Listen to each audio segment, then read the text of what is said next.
Necesario que todo esto acontezca. De eso vamos a hablar en esta tarde. Y vamos a tomar Mateo 24, versículo 6.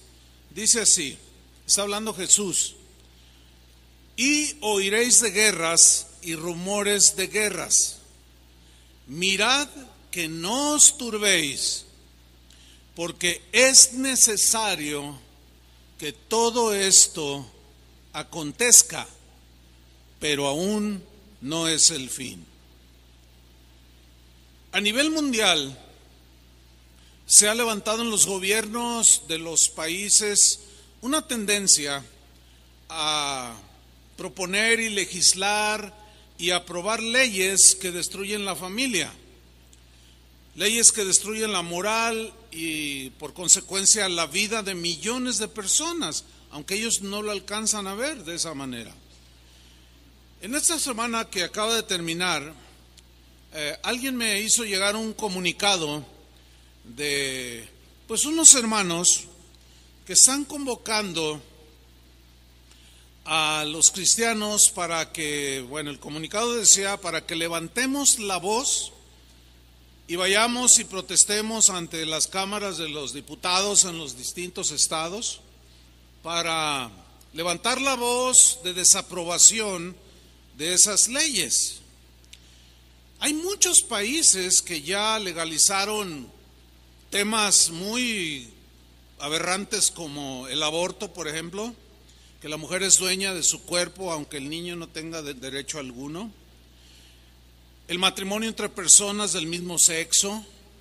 Países como Alemania, Suecia, Holanda, España, Portugal, Dinamarca, Canadá, Estados Unidos, que son países del llamado primer mundo, o sea, países ricos, países con una educación muy elevada, pero con una moral que deja mucho que desear. Algunos países tercermundistas como Argentina, por ejemplo, ya aprobó el matrimonio entre personas del mismo sexo. En la Ciudad de México ya aprobaron, ahí a nivel ciudad, el matrimonio entre personas del mismo sexo, y algunos otros países lo están ya tratando en las distintas cámaras. Están discutiendo para legalizar estas aberraciones. La adopción de niños por parejas homosexuales es otro tema de aprobar en distintos países. La legalización de la pederastia o pedofilia, es decir, las relaciones sexuales de un adulto con un niño. Cuando tuve la oportunidad de estar en Suecia, ahí salió una noticia de que en el Congreso sueco, ahí en Estocolmo, ya estaba en debate el aprobar, y creo que ya la aprobaron, una ley y han legalizado la pederastia. Es decir, el argumento de este tipo de personas que prefieren tener sexualidad con los niños es el mismo que usaron los homosexuales. Yo hago lo que quiero con mi cuerpo, a mí me gustan los hombres, a mí me gustan las mujeres, y ellos usaron el mismo argumento. Ellos dijeron, bueno, a mí me gustan los niños, y empezaron a discutirlo y lo metieron a la Cámara de Diputados, y hay otros países que están también legalizando estas leyes. La legalización del sexo con animales o zoofilia, que es otra aberración terrible, también está ya en la mesa ahí de discusión en muchos países. Y últimamente se ha hablado mucho sobre la ideología de género, que básicamente consiste, y esta ya está en debate en la Ciudad de México, que básicamente consiste en que los padres, los maestros, los tutores, no vamos a tener autoridad sobre nuestros hijos si ellos quieren cambiar de sexo. Si un niño de 5 años dice, pues yo quiero ser niña, ellos van a legislar para que se haga lo que el niño dice. Y el que viole o se oponga a este tipo de leyes están proponiendo una pena máxima de 12 años de cárcel para el que se interponga al deseo de un niño. Hágame usted el favor. Muchos se levantaron en los distintos países en los últimos años para protestar contra estas leyes que se aprobaron y pues no pasó nada. Ahí siguen esas leyes, están vigentes, están aprobadas y surge una pregunta que es la siguiente: ¿acaso nosotros podemos de alguna manera impedir que todas estas cosas suceden? Pues es una buena pregunta, ¿no? Porque muchos protestaron, pero no pasó nada, porque no se ha entendido que esa gente quiere vivir así. Eso es lo que ellos escogieron hacer, vivir como están viviendo, en su libertad que ellos tienen de decisión, de elegir. Ellos han escogido vivir bajo todas esas aberraciones, hacer lo que ellos les dé su gana. Y sin embargo, a pesar de las protestas en todos esos países, ahí están ya las leyes aprobadas. Entonces surgió esa pregunta cuando yo escuchaba y leía esa propuesta: ¿acaso podemos de alguna manera impedir que todas estas cosas sucedan? Incluso algunos predicadores han caído en el, pues yo lo llamo un error, en culpar a la iglesia por no hacer nada para que esto no suceda.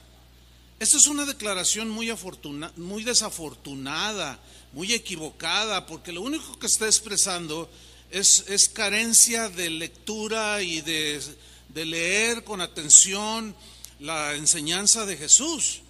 Porque si fuera la iglesia culpable de lo que sucede en el mundo, pues hágame usted el favor, no es así. La Biblia dice que cada quien es culpable de sus acciones. Y si el mundo decidió vivir así, ellos se darán cuenta. Nosotros hemos decidido ser cristianos, ¿sí o no? Entonces, si así fuera, entonces Abraham fue culpable por no hacer nada para que Dios no destruyera Sodoma y Gomorra. ¿Acaso Abraham no es culpable de que Sodoma y Gomorra se hundiera en el pecado de la perversión sexual? Es obvio que Abraham no era culpable. Abraham discutió con Dios y le dijo: Señor, ¿cómo vas a destruir Sodoma y Gomorra? ¿Vas a destruir al justo con el injusto? Y empieza a dialogar allí, pues en su buen corazón. Y le dice: no, pues es que hay justos ahí, 50, ¿dónde están 50? Pues 40, 30, no quedaba más que Lot. Y así a medios chiles, como dicen por acá, medio sancochado Lot. Bajo esta misma acusación de que lo que pasa en el mundo es culpa de la iglesia porque no hacemos nada, entonces Noé fue culpable por no hacer nada para que Dios no destruyera el mundo con el diluvio. Pues es obvio que no. Es el justo castigo a sus pecados, son los juicios de Dios hacia esas generaciones envueltas en el pecado.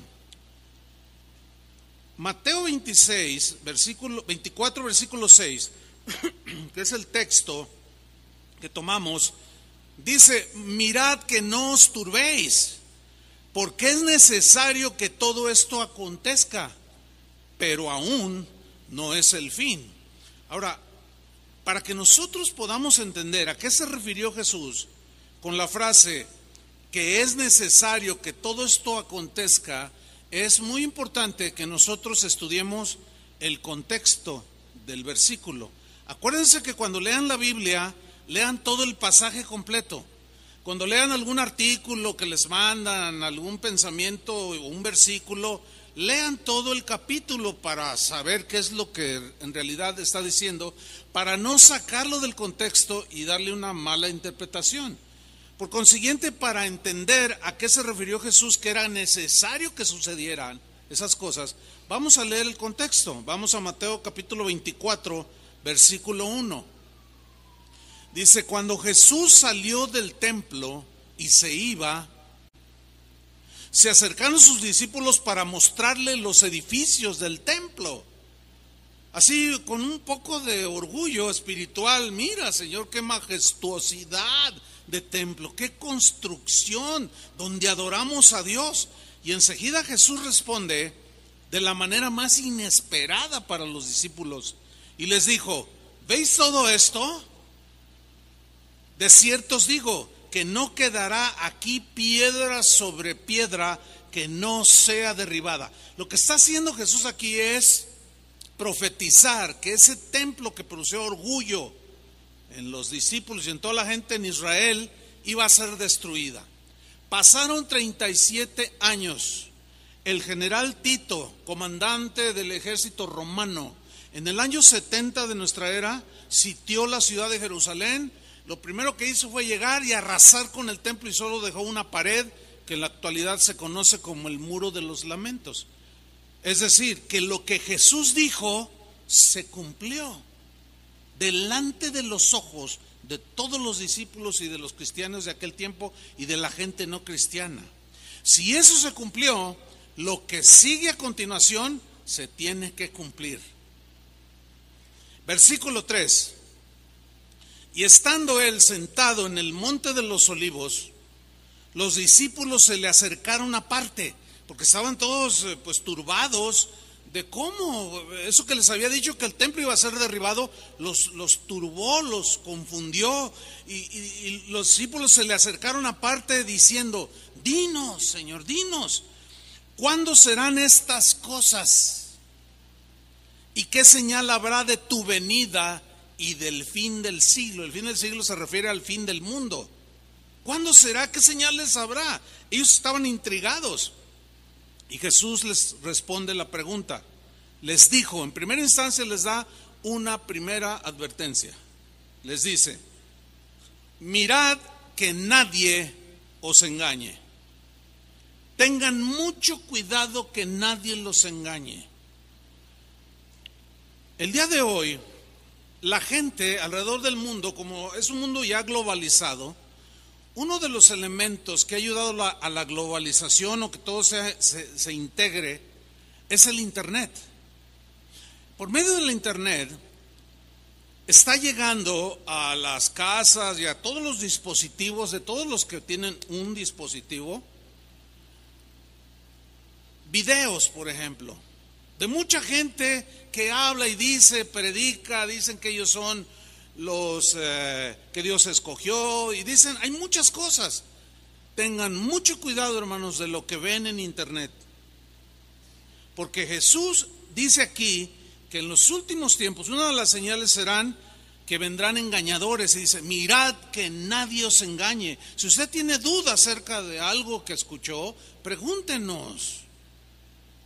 Ha habido casos de gente que se va de la congregación porque escucharon, como una familia escuchó a un predicador que llegó allá de Sonora, por allá, que venía diciendo que él tenía una revelación de que Dios era mujer.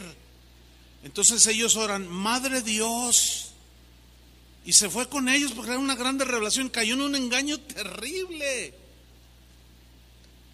Versículo 5 dice la razón Jesús: porque vendrán muchos. Hermanos, estamos plagados de muchos que llegan en su nombre diciendo: yo soy el Cristo, o yo soy el ungido, yo soy el escogido, yo soy el que tengo la razón, yo soy el que tengo la revelación. Dice: y a muchos, y a mí me asusta esa palabra, y a muchos engañarán. Y ahí Jesús comienza a explayarse, explicándoles, dándoles respuesta a la pregunta de sus discípulos. Dice en el versículo 6: y oiréis de guerras y rumores de guerras. Mirad que no os turbéis. Esa frase es muy importante, hermanos. Mirad que no os turbéis. Cuando veáis que estén pasando todo este tipo de cosas que nadie quiere que sucedan, y que Jesús dijo que es necesario que sucedan. Mirad que no os turbéis. Ten cuidado de que no se turbe tu mente, tu corazón. Ahora, aquí la palabra turbar viene de una palabra griega que se traduce literalmente hacer alboroto.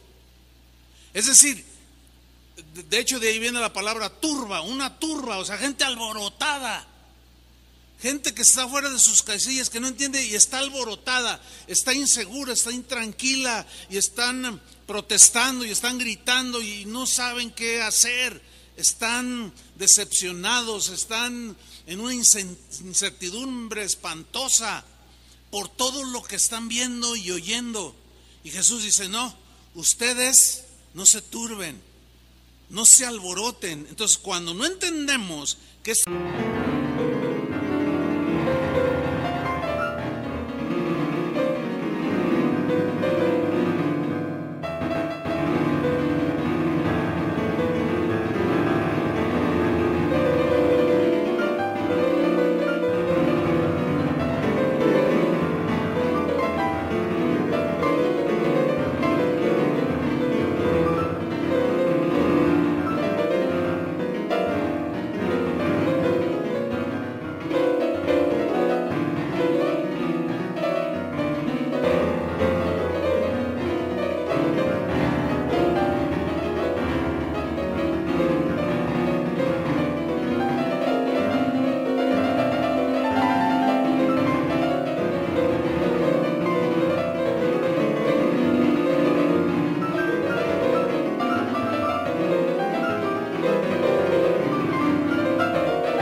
cosas deben suceder, empezamos a alborotar a la gente.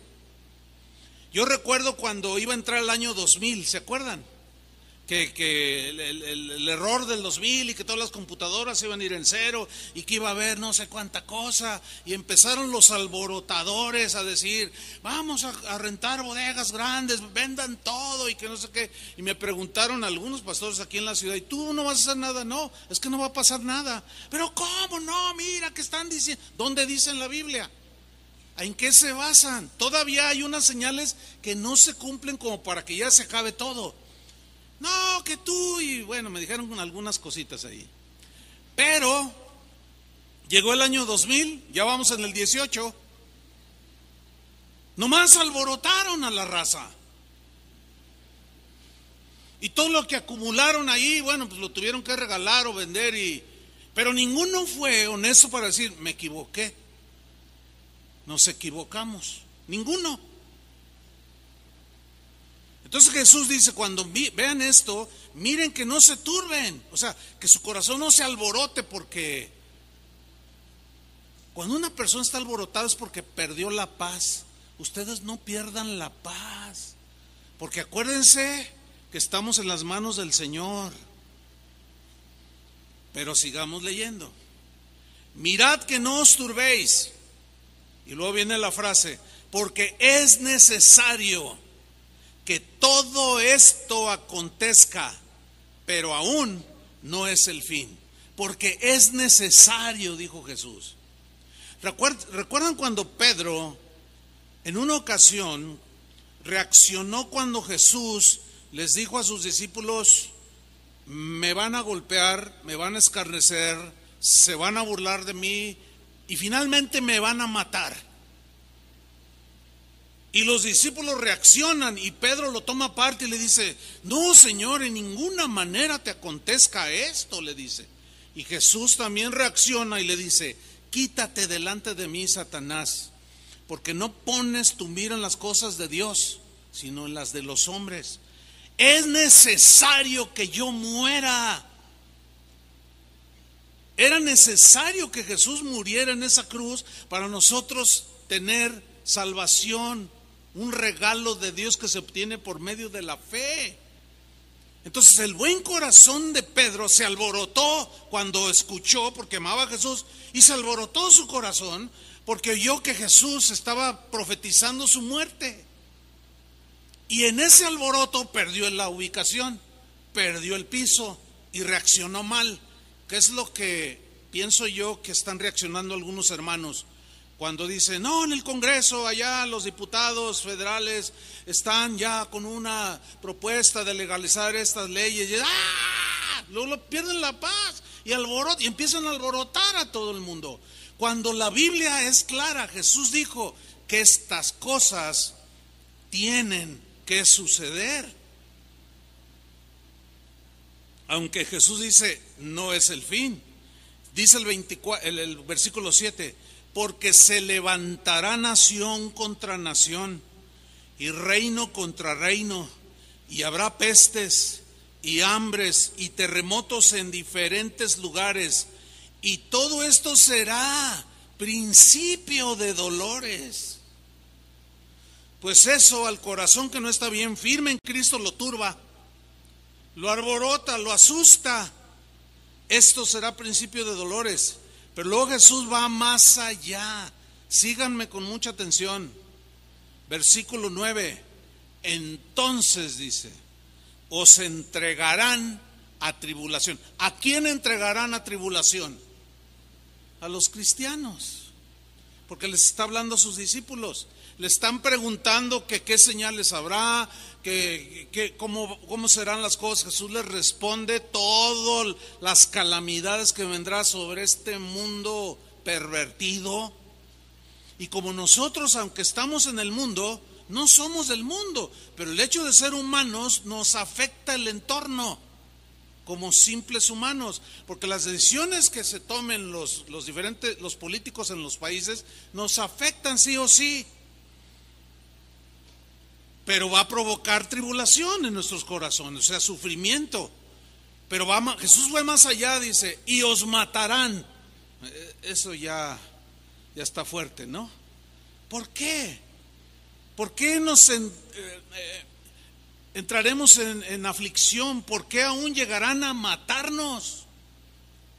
Hay pastores que ya han sido metidos en la cárcel en algunos países que yo mencioné por decir cosas desde el púlpito, porque ya está prohibido decir algo en contra de la ideología de géneros, en contra de todas esas leyes que están aprobando los distintos congresos. Os matarán, dice, y seréis aborrecidos de todas las gentes por causa de mi nombre. El nombre de Jesús implica toda su doctrina. Sígame con atención. La gente que no tiene a Dios, la gente del mundo, así la Biblia la menciona, la gente que es llevada por sus pasiones y deseos, esa gente tiene sus propios pensamientos, sus propias conductas, que son evidentemente muy distintas a las nuestras. Eso va a provocar un choque entre los que seguimos a Jesús y los que no lo siguen. Porque en el momento en que cualquiera de nosotros diga yo no estoy de acuerdo con el matrimonio entre personas del mismo sexo, te van a tachar que eres un homofóbico, que eres un retrógrada, que eres un retrasado mental, que eres un medieval, que eres un bizarro, que eres de todo. Todo el mundo se va a burlar de ti, no va a faltar el acelerado, el agresivo, que te golpee, que te calumnie, que te diga cosas, y aún meterán a la cárcel, y aún algunos asesinarán. Solamente porque no creemos como ellos creen. La libertad de expresión se va a morir. Se va a morir por causa de su nombre. Pero luego Jesús dice en el versículo 10, muchos, y me sigue asustando esa palabra muchos tropezarán entonces. ¿Qué quiso decir Jesús con muchos tropezarán entonces? Lo que Jesús está diciendo es que al ver lo difícil que resultará ser cristiano en medio de un mundo pervertido, corrupto, lujurioso y loco, muchos se van a echar para atrás. Muchos le van a dar la espalda a Jesús. ¿Por qué? Porque van a tener miedo. Y a lo mejor alguien le va a decir a alguno, no, tú eres de los que ibas allí a Colón y ahí, ¿cómo se llama esta calle? Se me fue. Ahí donde era un cine y el que no esté sólido para enfrentar, va a decir cosas como, bueno, mira, la verdad yo sí llegué a ir unas veces, es que cantaban bien bonito, me gustaba, pero la verdad, ese Chuy Olivares era un retrógrada. No, y el Chuy García cantaba bonito, pero y el Julio, no, el Toñito con sus anuncios, nah. Entonces van a decir un montón de cosas en contra de nosotros, porque su forma de vivir con la forma de vivir de los cristianos no hay parecido alguno, y muchos van a tropezar. Espero que no haya ni uno de esos que tropiezan en este lugar. Y si tú te sientes débil en la fe para enfrentar esto, agárrate bien del Señor, porque estas cosas es necesario que sucedan. Sigo leyendo versículo 10. Muchos tropezarán entonces y se entregarán unos a otros, y unos a otros se aborrecerán, y muchos falsos profetas se levantarán. Cuando hablamos de profetas, no solo se refiere dentro de la iglesia, también son falsos profetas los que guían a la gente del mundo hacia filosofías y hacia sistemas de pensamiento y de vida. También esos son falsos profetas, porque no es la vida correcta, no es la vida que le agrada a Dios. Y dice que vendrán muchos falsos profetas y engañarán a muchos. En el versículo 12 Jesús dice algo tremendo. Y por haberse multiplicado la maldad, el amor de muchos se enfriará.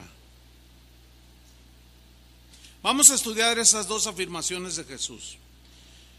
Número uno, Él habló de que una de las señales del fin será la multiplicación, el aumento, el crecimiento agigantado de la maldad. Bueno, ese término implica mucho más cuando estudiamos la etimología de la palabra, que se traduce por maldad.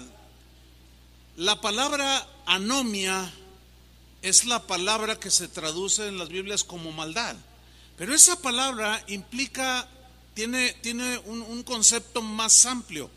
La palabra anomia en el griego está formada por dos vocablos. Uno es a es sin, y nomos es ley, es una yuxtapuesta, entonces significa sin ley, así en sentido estricto. Por haberse multiplicado, se entiende, la gente sin ley, porque Jesús dijo que del corazón salen todos los malos pensamientos, la maldad, los adulterios, los robos, el homicidio, las traiciones. Entonces, la maldad está en los hombres, en los seres humanos, en el corazón de los seres humanos. Y cuando Jesús dice que habrá un aumento desproporcionado de gente sin ley, es decir, gente que son ley para sí mismos, ellos inventan sus propias leyes, haciendo a un lado las leyes de Dios, los mandamientos que rigen a nosotros los cristianos. Ellos los pisotean, se burlan, los escupen. Bueno, esa palabra anomia tiene la idea de anarquía, porque una persona que no respeta ley alguna, hace lo que quiere, no se sujeta a ninguna ley y se vuelve un anárquico. La anarquía es ausencia de todo, es ausencia de autoridad, es ausencia de gobierno, es ausencia de moral. Eso es el significado de anarquía, es ausencia de todo. Esto va a propiciar que el mundo entre en un caos. ¿Por qué en un caos? Por la anarquía que hay en las mentes de las personas que viven en este mundo, y al rechazar la ley de Dios y al inventar sus propias leyes. Oiga, ¿qué clase de leyes son las que permiten asesinar a un bebé y luego esos mismos legisladores hacen leyes para que no se extingan las ballenas? ¿Qué es más importante? ¿Qué es más valioso? Para ellos las ballenas. Le dan más cárcel a alguien que patea a un perro que a un esposo que golpea a la esposa. Tú dices, ¿cómo está el mundo? Está todo al revés. Lo que Jesús pues está diciendo aquí es que la gente de los últimos tiempos será gente sin leyes que los gobiernen, anárquicos. Vivirán en anarquía total, y debido a esa maldad, a esa anarquía, ellos vomitarán toda la maldad que hay en sus corazones. Por eso es que están ventilando leyes para que una mujer que no quiera ni hombre ni mujer se case con un perro y tenga relaciones sexuales con un animal. Sin palabras. Y eso la Biblia lo cataloga como todo lo que están tratando, lo cataloga como abominación delante de Dios. Va a llegar el tiempo en que no se va a poder hablar como yo estoy hablando ahorita, me estoy aprovechando en lo que aceptan esa ley. Pero esta anarquía moral en las gentes va a desatar la maldad, pero va a correr como tsunami y va a arrastrar millones de personas. Los discípulos que estaban escuchando a Jesús lo entendieron. Cuando el apóstol Pablo se convirtió al cristianismo, el Espíritu, Dios tenía un plan para él. Dios lo eligió para que fuera uno de sus apóstoles, y fue Pablo el que escribió el 50%.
Del Nuevo Testamento.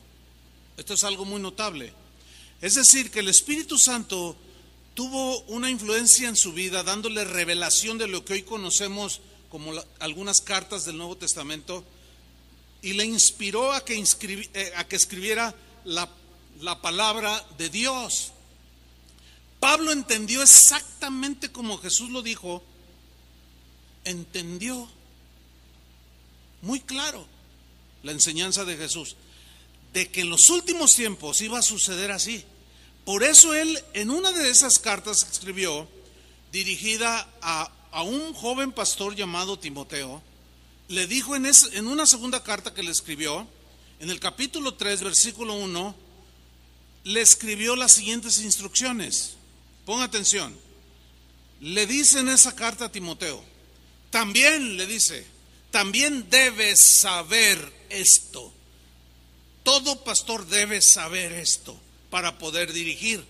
Pablo está dirigiendo, encauzando a un joven ministro. También debes saber esto, Timoteo, para que no te alborotes y no digas, ¿qué está pasando? Ay, estoy turbado, estoy alborotado porque no sé qué está pasando.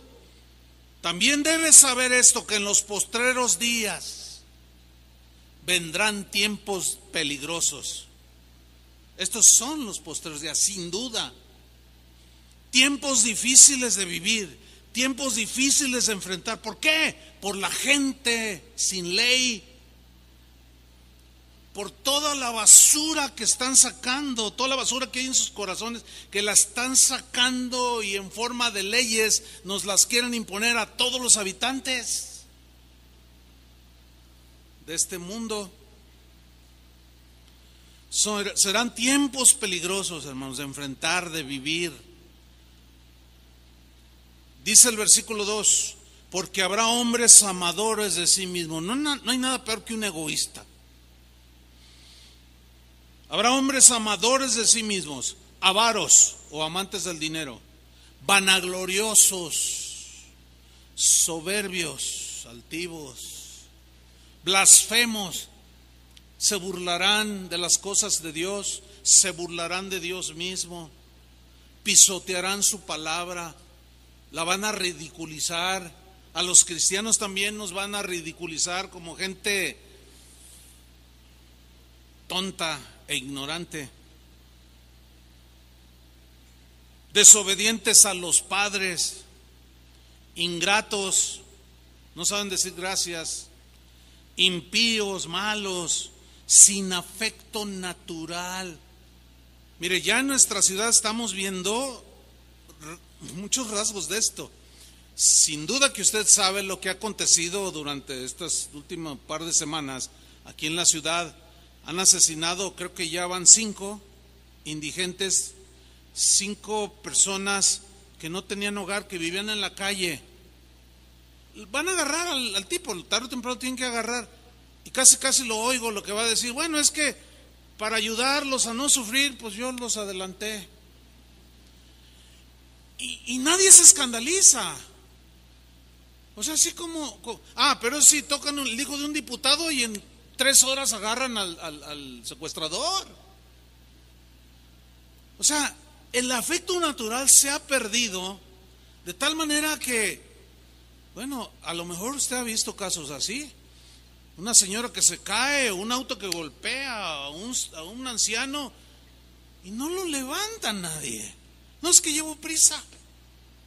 O sea, ya el afecto natural es un síntoma inequívoco de gente sin ley, ¿sí? El afecto, sin afecto natural, implacables, calumniadores, intemperantes, o que pierden el control fácilmente, crueles, aborrecedores de lo bueno, traidores, impetuosos, infatuados, amadores de los deleites más que de Dios.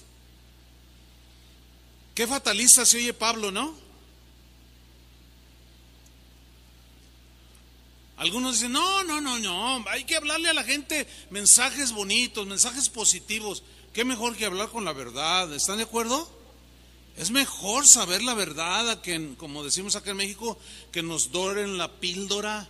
Bueno, por dorarles la píldora es que muchos, al estar viendo lo que hoy ya estamos presenciando en nuestro país, se alborotan, porque no saben qué está pasando. Y en lugar de ir a la Biblia, agarren sus pancartas, se pongan una inscripción, no al aborto, no a la ideología de género, no a esto, y vayan y griten y digan que no estamos de acuerdo. ¿Será esa la manera en que nosotros debemos enfrentar? Yo les pregunto. Pero en el versículo 5 viene algo que nos debe preocupar, porque Pablo, después de describir a toda esta gente que Jesús está hablando, que por haberse multiplicado la maldad en los seres humanos, vendrá todo este tsunami de gente terrible. Dice el versículo 5 que algunos se disfrazarán como que aman a Dios, se introducirán entre nosotros, porque dice que tendrán apariencia de piedad.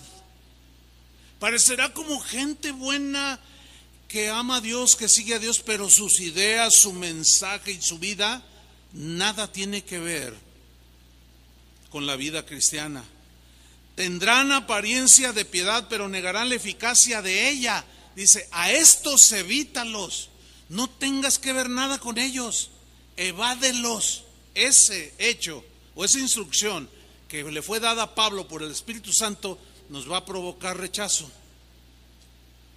¿Por qué? Porque no podemos congeniar con ellos. Una vez alguien, así una plática sin importancia, me dijo: ay, pastor, dice, pues yo le decía: oye, pues mira, cuando hay reuniones de matrimonios, pues para que conozcas otras personas, convivas. Ay, no, pastor, dice, a mí no me gusta mucho. Mire, yo le voy a decir la verdad, pero mis mejores amigos no son cristianos. Y yo me le quedé mirando y le dije: ¿de verdad tus mejores amigos no son cristianos? Me dice: sí. Le digo: algo anda muy mal. ¿Por qué estás tan compaginado con ellos y llegas a decir que los que no son de Dios son tus mejores amigos? ¿No será que estás haciendo exactamente lo mismo? Porque en el momento en que tú vives como un cristiano, hay un rechazo natural de esa gente sin ley, de esos anarquistas.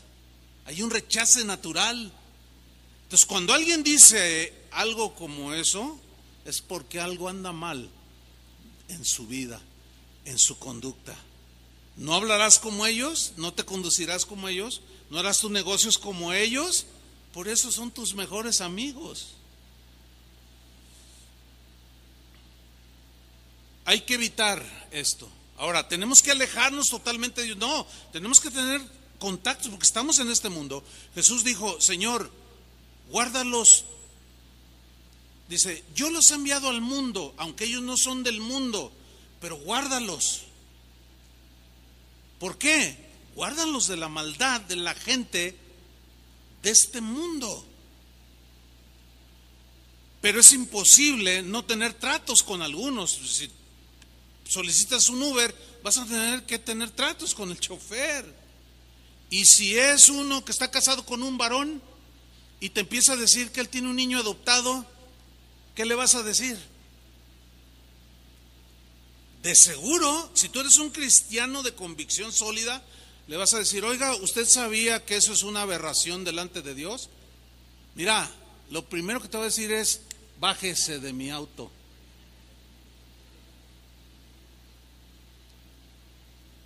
Y allí es donde se generan los problemas.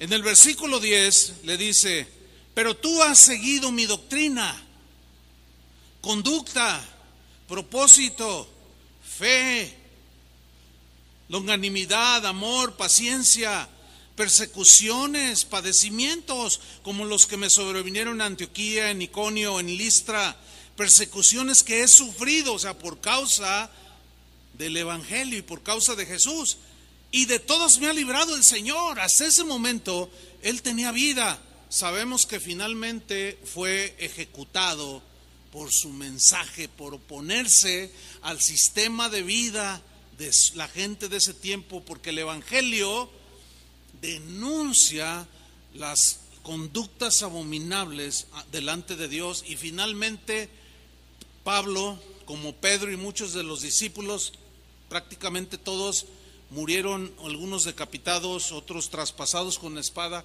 Finalmente murió. En ese momento él dijo: yo he tenido persecución, hasta ahora me ha librado el Señor.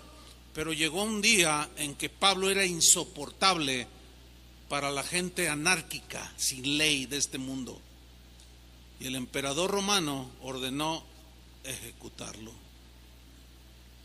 Y luego en el versículo 12 dice: y también todos los que quieren vivir piadosamente en Cristo Jesús. ¿Cuántos quieren vivir piadosamente? ¿Qué significa vivir piadosamente? Obedeciendo su palabra, no moldeándonos a los pensamientos ni a las conductas de este mundo. Eso va a causar muchos problemas, hermanos. Cuando mis hijos estaban pequeños, cuando se celebraba, por ejemplo, el Día de Muertos, todas esas cosas, ustedes saben, esas celebraciones, yo iba y hablaba con la directora del kinder o de la primaria, y yo le decía al Señor: dame sabiduría para saber cómo decírselo, de que no voy a atraer a mis hijos a esa celebración, porque no creemos en eso, en la invocación de muertos, todo ese asunto, ¿no? no hay tiempo para explicar ahorita. Y mi esposa y yo íbamos y hablábamos y nos miraban así como si fuéramos bichos raros. ¿Cómo? No, nosotros no creemos ni en las festividades esas de Halloween, ni mucho menos en los altares de muertos, porque en la SEP instituyó que es obligatorio en las escuelas hacer los altares a los muertos. Entonces los maestros que son cristianos tienen problemas porque, y bueno, algunos suelen enfermarse. Bueno, de alguna manera evadieron. Y total enfrentábamos eso, pero nos miraban con ojos así como de... Entonces le digo, bueno, mire, si usted le da permiso de faltar o no los traemos, pero pierden puntos, no le hace. Pues eso generaba miradas así como, este señor no se ve tan retrógrada, pero es un retrógrada. Este hombre es un antimexicano. Si esa es una costumbre mexicana al 100%. ¡Viva México! Por eso está muerto México, por eso muchas cosas. Y genera persecución. ¿Quieres vivir piadosamente en Cristo? Sufrirás persecución, malas miradas, descalificaciones. Y luego dice en el versículo 13, mas los malos hombres y los engañadores irán de mal en peor, engañando y siendo engañados. Si ustedes tienen algún tiempo, no sé, o sea, hay gente que tiene aquí 20 años, 15 años, pero yo a través de lo que es Casa de Oración todos estos años, he dicho esta frase en repetidas ocasiones, sobre todo en estos, cuando está terminando un año. Lo que digo es esto: el mundo no va a mejorar, se va a poner peor. Y díganme si no es cierto. Busquen ustedes en la página mensajes de hace 15 años, 20 años, ustedes van a escuchar eso. Un ejemplo. Hace 15 años, cuando entrevistaban los reporteros a una persona y esta hablaba con palabras soeces o vulgares o malas palabras, solían ponerle un pip, ¿se acuerda? Y que no, y que mi mamá, que pip, para evitar que los oyentes escucharan semejantes obscenidades. Pues hoy ya quitaron el pip. ¿Ya se dio cuenta? Cuando ven los noticieros, tal como es. Los presentadores, los mismos periodistas hablando como carretoneros. Yo sé que si alguno de ellos oye lo que estoy diciendo, dice, este tipo es un retrógrado, este tipo, ¿en qué mundo vive? Sí, yo sé que se genera ese conflicto. ¿Y qué vamos a hacer? Eso es una vergüenza que gente educada, mira, no tienes que hablar esas palabras ofensivas para expresarte, ¿verdad que no? Y gente muy educada que ha ido a Harvard, periodistas que son de Harvard, hablando como...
con un lenguaje y el pip ya se acabó.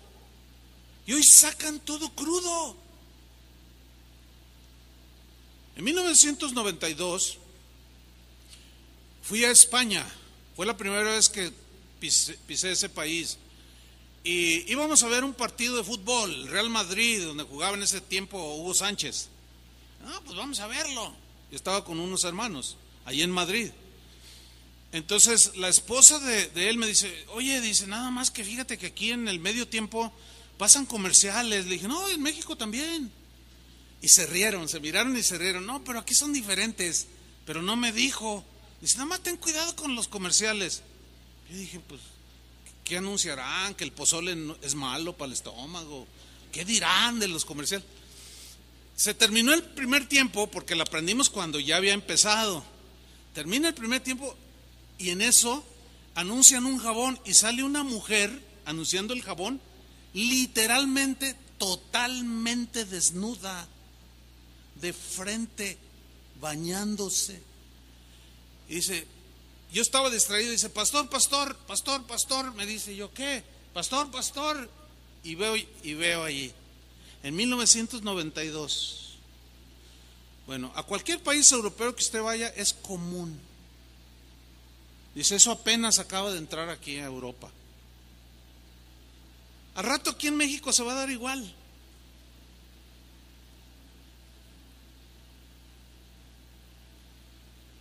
Mas los malos hombres y los engañadores irán de mal en peor, engañando y siendo engañados. El mundo no va a mejorar, hermanos. No va a mejorar. Se va a poner peor el asunto. Entonces, ¿acaso podemos nosotros impedir que sucedan las cosas que Jesús dijo que iban a suceder? Creo que no. Entonces, ¿qué vamos a hacer? Hay una respuesta en la Biblia. Pero vamos sobre la segunda frase que Jesús enseñó. Y por haberse multiplicado la maldad, el amor de muchos se enfriará. Sigue asustándome la palabra muchos.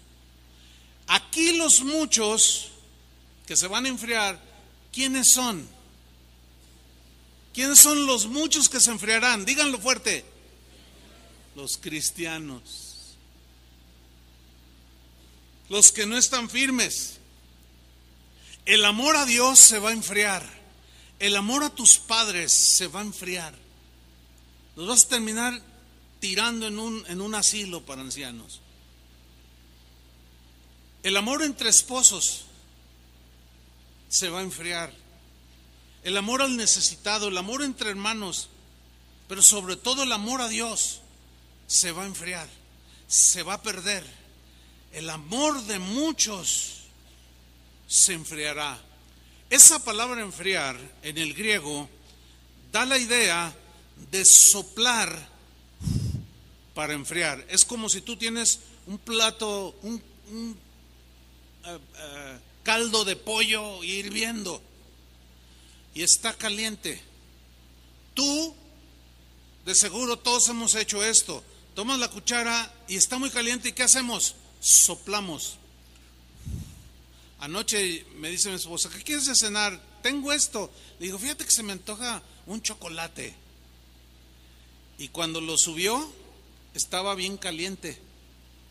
Y a mí las cosas muy calientes no me cuesta trabajo comerlas. Entonces, este mensaje lo di anoche. Y después de predicar, fui a mi casa y mi esposo me da el chocolate y yo empiezo a soplar. ¿Para qué? Para enfriarlo, hermanos. Pongan atención, el que entienda, entienda. La gente sin ley, la gente que es ley para sí misma, toda esa gente con mente pervertida, corrupta, llena de desviaciones, va a soplar unos vientos huracanados de maldad sobre todo el mundo, y ese tufo ya llegó a México. Ya llegó gente sin leyes morales, gente pervertida, gente desordenada, gente amadora de toda corrupción moral, soplará y vomitará la maldad que hay en sus corazones sobre todos los habitantes del mundo. y nosotros estamos aquí en el mundo. Va a soplar de tal manera que algunos se van a enfriar, porque van a ver todo tan natural, tan natural. Hoy en la televisión salen mamás diciendo, bueno, la verdad, después de mucha reflexión, pues voy a apoyar a mi hija. A ella pues resultó con que pues le gustan las mujeres a mi hija, pues yo la apoyo, aunque la gente diga cosas, yo la apoyo en todo lo que ella necesita. Esa señora ya quedó frita, ¿sí? El asunto es que nosotros los cristianos, ¿será tan común? Mira, hermano, lo que se ve en las congregaciones ahora es impresionante, hermano. Que no te la crees. No tengo tiempo para poner algunos ejemplos, basta con la explicación de la palabra. ¿Será tan normal esto que muchos cristianos consentirán con esta ola de perversiones y se van a enfriar y eventualmente terminarán abandonando al que murió por ellos en la cruz? Terminarán apostatando de manera deliberada y se alejarán de Jesús. La pregunta entonces, ¿acaso podemos impedir que se cumpla lo que Jesús dijo que era necesario que sucediera? Pues no. Pablo lo entendió, los discípulos lo entendieron, Pablo lo explicó, Pedro también trata el tema, los demás evangelistas tratan el asunto del final de los tiempos. ¿Cómo será la gente? ¿Acaso no podemos entenderlo nosotros? Tenemos que entenderlo. ¿Qué tenemos que hacer para no alborotarnos? ¿Acaso con pancartas vamos a ir ahí al Palacio de Gobierno aquí en la Plaza de Armas a protestar que estamos en contra del matrimonio entre personas del mismo sexo, y a gritar, y uno que otro que se acelera y a tirar jitomatazos? Y si se cruza por ahí uno y que te reta y te dice, no, ustedes son, ¿y qué? ¿Vas a perder el dominio y te vas a agarrar a trompadas con aquel hombre que ama a otro hombre? ¿Será esa la manera? Pues claro que no. ¿Qué debemos hacer? Jesús en el mismo discurso de Mateo 24 dijo qué es lo que tenemos que hacer. Vamos allá, versículo 13.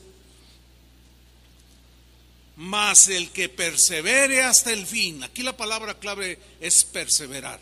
El que persevere. ¿En qué debemos de perseverar? En amar a Dios, en conocer a Dios, en amar a tu esposa, a tu esposo, a tus hijos, en preocuparte por las necesidades de los hermanos de tu misma familia, con mucho afecto natural, sometidos a la ley de Dios, amando a Dios por sobre todas las cosas, perseverar en la oración, perseverar en la lectura de la palabra, perseverar en obedecer, porque eso es lo que te va a mantener hasta el último día de tu vida. Mas el que persevere hasta el fin, este será salvo. Versículo 14, Jesús sigue diciendo lo que debemos hacer. Uno es perseverar y el otro es predicar el evangelio.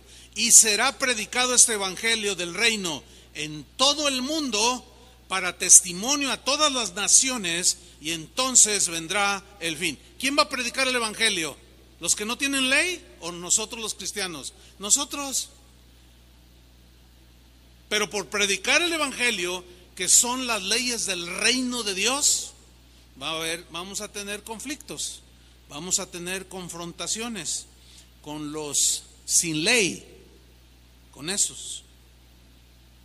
Pero Jesús dijo que debe ser predicado para testimonio, para que no digan, a mí nunca me dijeron, porque habrá un juicio final en el cual Dios juzgará a cada uno según sus obras. Versículo 15, por tanto, y Jesús se va a la profecía de antaño, de Daniel. Cuando veáis en el lugar santo, o sea en el templo, la abominación desoladora de que habló el profeta Daniel, el que lee entienda. Entonces los que están en Judea, que era la destrucción del templo, que esto era estrictamente para la gente de ese tiempo, porque el templo fue destruido 37 años después. Jesús les dice lo que deben de hacer. El que está en la azotea no descienda para tomar algo de su casa, porque los romanos sitiaron Jerusalén. Mas hay de las que están encintas. ¿Cómo puede correr una persona que está encinta? Dice, no, hay de las que están encintas y de las que críen en aquellos días. Imagínate correr con 3 chamaquitos, esconderte con 3 niños. Muy difícil, ¿no?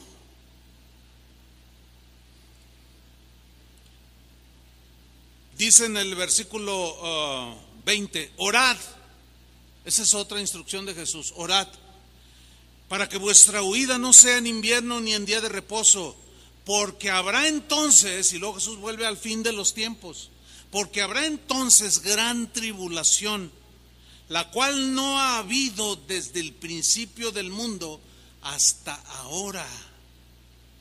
O sea, aquí ya está hablando de los tiempos finales, que son estos, ni la habrá, dice Jesús. Y si aquellos días no fuesen acortados, nadie sería salvo, porque sería tal la maldad de la gente que terminaríamos desfalleciendo. Dice, si aquellos días no fuesen acortados, nadie sería salvo, mas por causa de los escogidos, o sea, los que hemos creído en Cristo, aquellos días serán acortados. Si nos vamos al versículo 35, Jesús está terminando su discurso y dice, el cielo y la tierra pasarán, pero mis palabras, o sea, lo que está diciendo, no pasarán, se cumplirán. ¿Podemos entonces acaso nosotros levantar la voz para que no se aprueben las leyes aberrantes que los políticos están aprobando en los distintos países? No podemos hacer nada, porque esa es la vida que ellos han decidido vivir. Y el hecho que nosotros la rechacemos nos va a producir conflicto y aflicción.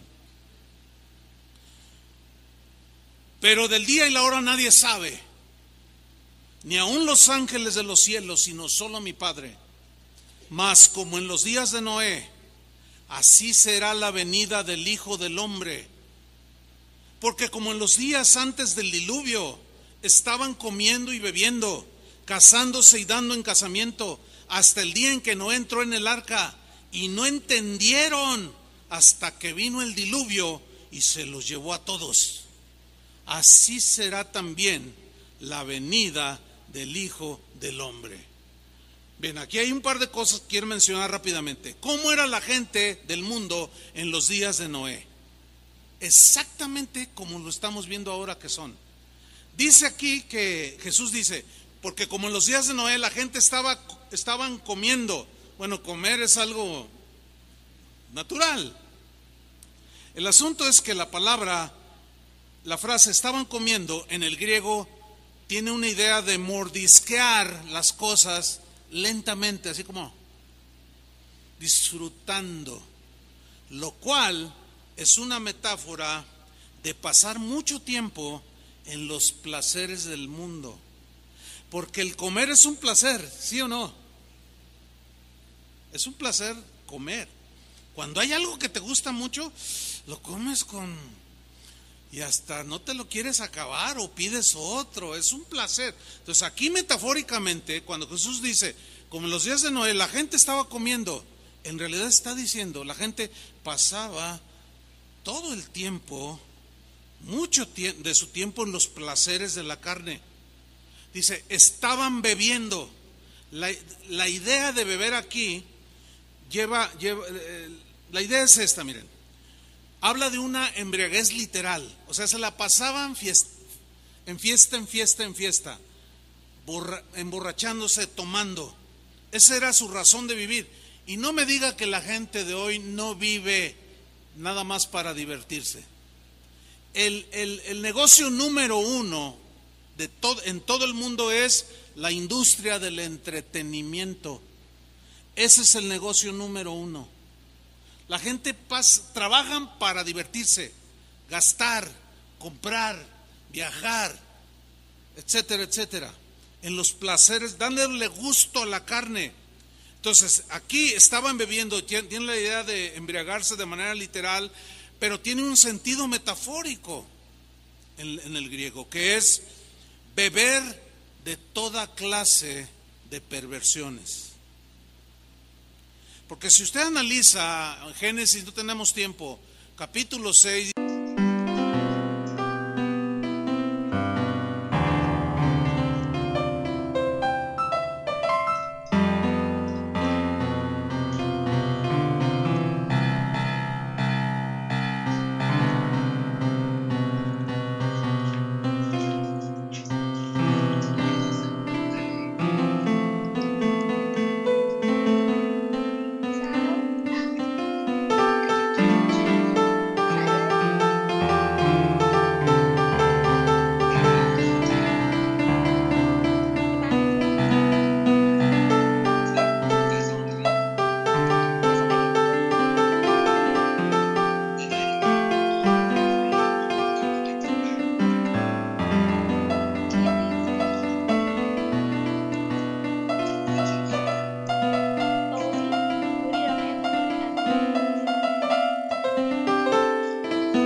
Dice que la gente de ese tiempo vio Dios que los hombres en su corazón de continuo era el mal y la maldad estaba en ellos, y Dios se arrepintió de haberlos creado y dijo: Dios, los voy a borrar de la tierra.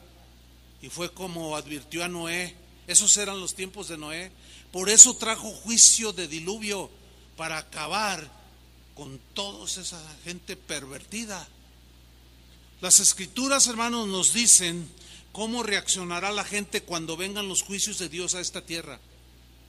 Porque sin duda Dios, el Apocalipsis sobre todo, les voy a citar 3 versículos, los voy a leer rápido.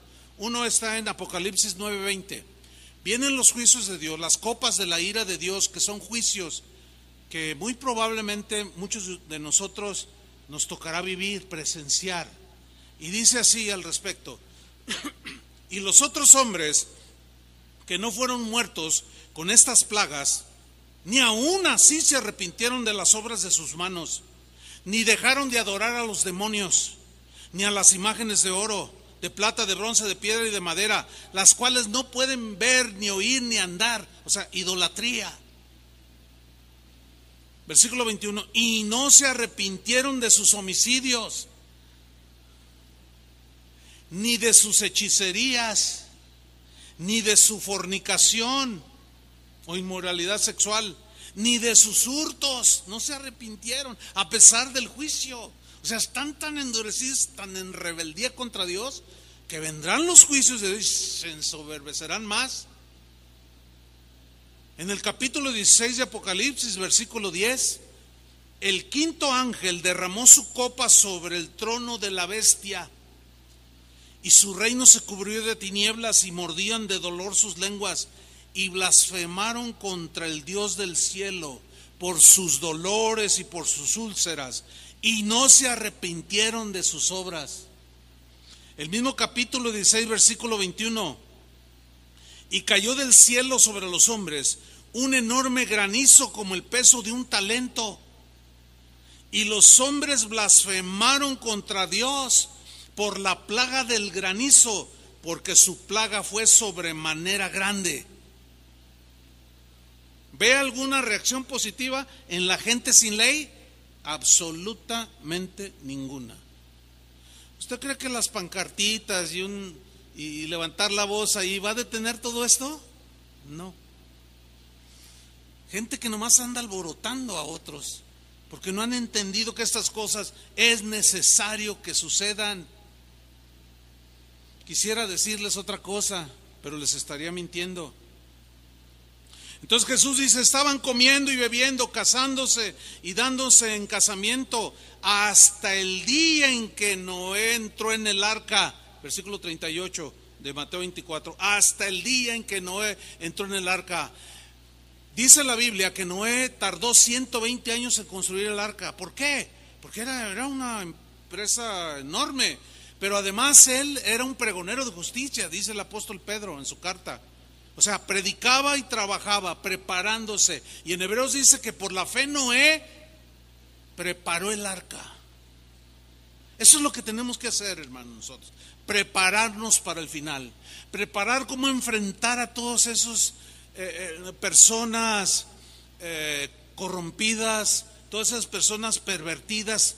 Tenemos que saber cómo enfrentarlas, y para eso Dios puso a los pastores, no para alborotarlos, sino para ubicarlos, para prepararlos, en el caso que nos atañe ahorita, para prepararlos para los últimos días, para que ninguno se aleje de Dios y termine hasta el último día de su vida firme en el Señor.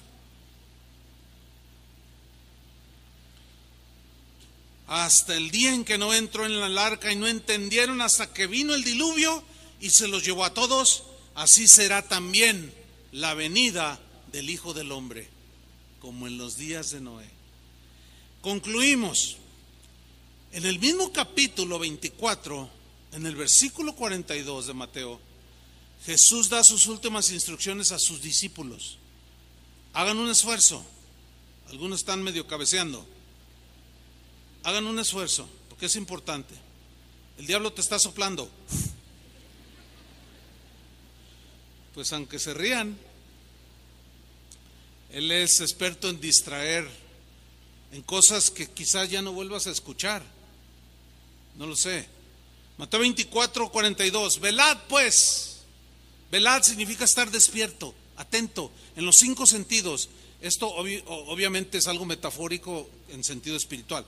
Velad pues, porque no sabéis en qué día ha de venir vuestro Señor. ¿Cuántos lo esperan? Yo lo estoy esperando. No hay día que no le diga, Señor, ¿cuándo vienes? Ven pronto. No es un escapismo. No, es que este mundo no es mi hogar. Y el cristiano anhela vivir en la morada celestial. Me aflige ver todo lo que veo. Se oprime mi corazón de ver todo lo que veo. Y la esposa y la iglesia y el Espíritu dicen, ven Señor Jesús. Es un anhelo en los cristianos. Pero antes dice Jesús, velad, versículo 43. Esto empero sabed, tenemos que saberlo, que si el padre de familia, pone una metáfora, supiera en cuál vigilia iba a venir el ladrón, velaría y no dejaría minar su casa. Por tanto, estad vosotros también preparados. Ahí está. Ustedes también deben de estar, ¿qué? Preparados. Hermanos, sean fieles al Señor. Sean fieles en tomar sus enseñanzas, sus cursos de matrimonio, sus pláticas, su escuela bíblica. Aprendan del Señor, amen a Dios, sean piadosos, obedezcan a Dios. Porque tenemos que estar preparados, porque un día va a venir. Y si no estamos preparados, nos va a arrastrar el tsunami de maldad de toda esa gente perversa que está gobernando el mundo. Velad, estad vosotros también preparados, porque a la hora que no pensáis, el Hijo del Hombre vendrá. ¿Quién pues es el siervo fiel y prudente, a quien su Señor ha puesto sobre su familia, para darles el alimento a su tiempo? Bienaventurado aquel siervo o aquel cristiano, a quien su Señor cuando viniere le hallare haciendo así. Estar en las cosas de Dios. Andad como hijos de la luz. Andad como hijos de Dios. Perseverando cada día, cada día. De cierto os digo, 47, que le pondrá sobre todos sus bienes. Mas si aquel siervo malo dijera en su corazón: mi Señor tarda, y comenzare a pegar a sus consiervos, a ser violento como la gente que no conoce a Dios, que son violentos física y verbalmente, comenzare a pegar a sus siervos y a comer y a beber con los borrachos, con sus mejores amigos, vendrá el Señor de aquel siervo en el día que no espera y a la hora que no sabe, y le azotará con la mayor severidad. O sea, el justo castigo de sus acciones. Y le señalará su parte con los hipócritas. Allí será el lloro y el crujir de dientes. Entiéndase, infierno. Uy, qué fea palabra, infierno. Esta palabra ya ni se pronuncia en el 80% de las iglesias. Una vez un cantante, no hace mucho, dijo: yo en mis letras de alabanza ya no hablo de la sangre de Cristo, dijo, porque vivimos en un país sangriento. Todos los días hay ejecutados, todos los días hay gente que la encuentran tirada en la calle sin cabeza, decapitados, torturados. Vivimos en un país sangriento, y luego vienen a la iglesia y oyen de la sangre de Cristo, dice. ¿Qué? A este ya le sopló el mismo diablo, lo enfrió de tal manera que ya quitó de su vocabulario lo único que puede borrar nuestros pecados: la sangre de Cristo. Porque aquel que no esté aquel que no tenga borrado sus pecados por la sangre preciosa de Jesús, no puede entrar al reino de Dios. ¿Cuántos han sido lavados? Perseveremos, hermanos, y no despreciemos la palabra de Dios. Atendamos a la profecía. Esto es profético. ¿Qué vamos a hacer? A perseverar, hermanos. Seguramente va a llegar a ustedes algún WhatsApp, algún correo, algún video. Júntense, dile a tu pastor que se junte. Y te van a querer alborotar. Compárteles esto. No podemos hacer nada contra aquello que Jesús dijo que era necesario que sucediera. Uy, no, tu pastor es un fatalista. En todo caso, yo no. De mí pueden hablar y decir lo que quieran. El problema es que en todo caso el fatalista es Jesús, que está diciendo todo lo que va a suceder antes de que Él venga. Y cuando alguien reacciona así, miren, de mí podrán decir, digan lo que digan, a mí me pasa por arriba y por todos lados. No hay ningún problema conmigo, yo nunca voy a responder, pero se van a meter en problemas con Jesús, porque es palabra de Jesús. No de Jesús Olivares, sino de Jesús, el Cristo, el Hijo de José y de María, el unigénito de Dios, el Hijo del Padre, el Cordero de Dios, el Príncipe de paz. Él fue el que dijo esto, y yo le creo. y lo predico, se los dejo y cada quien decide su final. Amén. Pónganse de pie. Padre, te damos muchas gracias por tu palabra, que muchas ocasiones trae consuelo al corazón, y esto es bueno porque a veces lo necesitamos. Tu palabra tiene esta cualidad que también sana nuestras heridas y curas nuestras aflicciones, nuestros dolores. Pero a veces tu palabra también nos reprende, a veces nos desafía y a veces nos advierte, como en esta mañana, como en esta tarde. Hemos sido advertidos, Señor, de que por haberse multiplicado la maldad, el amor de muchos se va a enfriar. Y no podemos con pancartas contrarrestar esto, contra aquello que debe de suceder. Nuestra responsabilidad es velar y orar y vivir la vida cristiana. Aunque al vivirla, sin duda vamos a desnudar la vida de los pervertidos, porque de ninguna manera congeniaremos, aunque se hagan leyes. Tenemos nuestras convicciones bien firmes. Oramos, Señor, para que algunos que están débiles en sus convicciones se afiancen, porque esto se multiplicará y cuando menos pensemos ya estaremos nadando en ese mar de inmoralidad y de perversión, y algunos se van a ahogar porque no sabrán nadar, no sabrán cómo enfrentar eso. Ayúdanos, Señor, a los pastores a preparar a la gente para el fin, de cómo enfrentar los días finales, no alborotando gente, haciendo marchas ahí sin sentido, sino enseñándoles, preparándolos, discipulándolos, porque tu palabra de Dios, la palabra nos alumbra, tu palabra nos guía, tu palabra nos aclara, nos explica, nos advierte, nos instruye, nos redarguye.